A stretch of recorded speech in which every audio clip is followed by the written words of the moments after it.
रामपुर गांव में रामचंद्र नाम का एक व्यापारी रहता था। उसकी कपड़ों की दुकान थी और उसकी दुकान पर 3 नौकर थे। मोनू, तुम अपने घर गए थे ना? तुम्हारी बहन की शादी कैसी रही? बहुत अच्छे से हो गए मालिक। अगर आपने पैसों की मदद नहीं की होती तो पता नहीं क्या होता। ये तो सब ऊपर वाला करता है, मैं तो सिर्फ जरिया हूँ। रामचंद्र बहुत दयालु था और वो सबकी मदद किया करता था। मोनू भाई, सेठ जी कितने अच्छे हैं। मुझे भी माँ के इलाज के लिए कुछ पैसे चाहिए। मदद नहीं, बस एडवांस दिलवा दीजिए ना। अरे तुम खुद ही कह दो ना सेठ जी से, सेठ जी मना नहीं करेंगे। सबको इतनी आसानी से पैसे देते हैं? जरूर इस सेठ के पास बहुत ज्यादा पैसा है। अगर मैं कभी कुछ चुरा लूं तो इस सेठ को पता भी नहीं चलेगा और मैं माला माल हो जाऊंगा। एक दिन रामचंद्र जी को हाथ में चोट लग जाता है और उनकी हाथ सूज जाता है। तो वो अपनी हीरे की नई अंगूठी उतारकर दराज पे रख देता है और भानु वो देख लेता है। अब तेरी किस्मत बदलने वाली है भानु बेटा। अगर ये हीरे की अंगूठी तेरे हाथ लग गई ना तो ये लहंगा चोली के चक्कर में नहीं पड़ना पड़ेगा। अपनी भी एक दुकान होगी, तू भी दिन भर सेठ की कुर्सी पर बैठा रहेगा, तेरे आगे पीछे नौकर चाकर घूमेंगे। सोचते सोचते भानु सपने देखने लग जाता है। उसे ये सब दिखाई देने लगता है। ओ भानु, क्या सोच रहा है? चल खाना खाने चलते हैं, सेठ जी भी आराम कर रहे हैं। तुम लोग जाओ यार, मेरा मन नहीं है। क्यों? तेरी तबीयत तो ठीक है ना? हाँ भाई, मेरी तबीयत एकदम दुरुस्त है, बस कुछ करने का मन नहीं है। चल ठीक है, हम खाना खा के आते हैं। जैसे ही लोग बाहर जाता है, भानु मौका देखकर अंगूठी निकाल लेता है।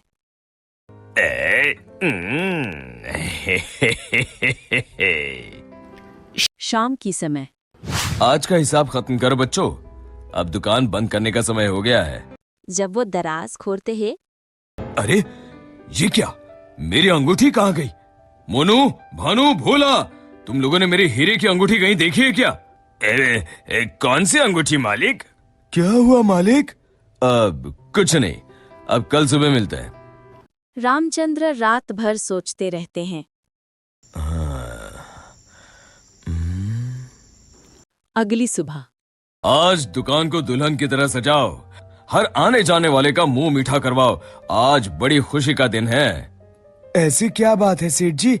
दरअसल कई सालों पहले एक दिन मुझे एक हीरे की अंगूठी मिली। मैं उसे उठा के घर ले आया।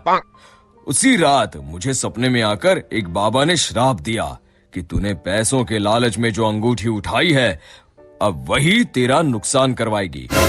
जब से वो अंगूठी मेरे पास थी, मुझे कहीं न कहीं घाटा होता रहता था। घर में कोई न कोई बीमार होता रहता था। पर कल वो अंगूठी किसी ने चुरा ली और वो चोर अंगूठी के साथ साथ शराब भी ले गया। पर अगर ऐसा ही था तो आपने वो अंगूठी फेंक क्यों नहीं दी सेठ जी?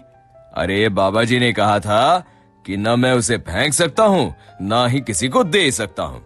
बस मुझे इंतजार करना है कि कोई स्वेच्छा से वो अंगूठी मुझसे ले ले। तो क्या आपका श्राप मुझे मेरा मतलब उस चोर को लग जाएगा? बिल्कुल। अब वो बेचारा ना अंगूठी फेंक सकता है, ना किसी को दे सकता है। वैसे एक उपाय है। क्या उपाय सेठ जी? अरे तुम्हें क्या करना भानु भैया, अब चोर जाने और उसकी किस्मत। तू चुप कर, मैं तो ऐसे ही जानना चाहता हूँ। हाँ, क्यों नहीं, क्यों नहीं। दरअसल अगर पूर्णिमा की रात को चोर हमारी दुकान के पीछे वाले बरगद के नीचे अगर अंगूठी गाड़ दे तो वो श्राप से बच जाएगा। तो आपने क्यों नहीं ऐसा किया सेठ जी? तू मेरी जान ले ले। अरे भाई, मुझे ये उपाय अभी पता चला। कल पूर्णिमा है, कल मैं उस अंगूठी को गाड़ने वाला ही था। लो कर लो बात, अब तो चोर गया काम से। भानु पसीना पसीना हो जाता है।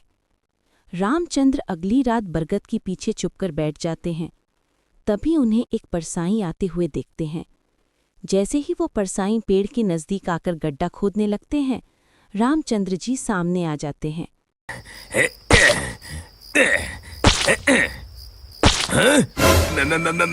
मर गया रे। मुझे माफ कर दीजिए सेठ जी। क्यों, क्या सोचने लगा भानु? माफ कीजिए, मैं हाथ जोड़ता हूँ, आपके पैर पकड़ता हूँ, मुझे माफ कर दीजिए। मुझे इस शराब से मुक्ति चाहिए। ये क्या अगड़म बगड़म बोल रहा है? शराब से मुक्ति चाहिए तो प्रायश्चित कर और कसम खा, आज के बाद कभी चोरी नहीं करूंगा। नहीं नहीं नहीं नहीं नहीं करूंगा मालिक। मुझे पुलिस को मत सौंपिएगा, चाहे नौकरी से निकाल दीजिए। मैं कल ही चुपचाप गांव छोड़ के चला जाऊंगा। मैं नया काम देख लूंगा और कभी चोरी नहीं करूंगा। वादा? वादा मालिक, वादा। अरे भाई, अगर तुम वफादारी की कसम खाओगे तो मैं तुम्हें काम छोड़कर कैसे जाने दे सकता हूँ? आप सच में महान है मालिक, आप सच में महान है। महान तो वो ऊपर वाला है। अब चलो काम पर लग जाओ। शिक्षा।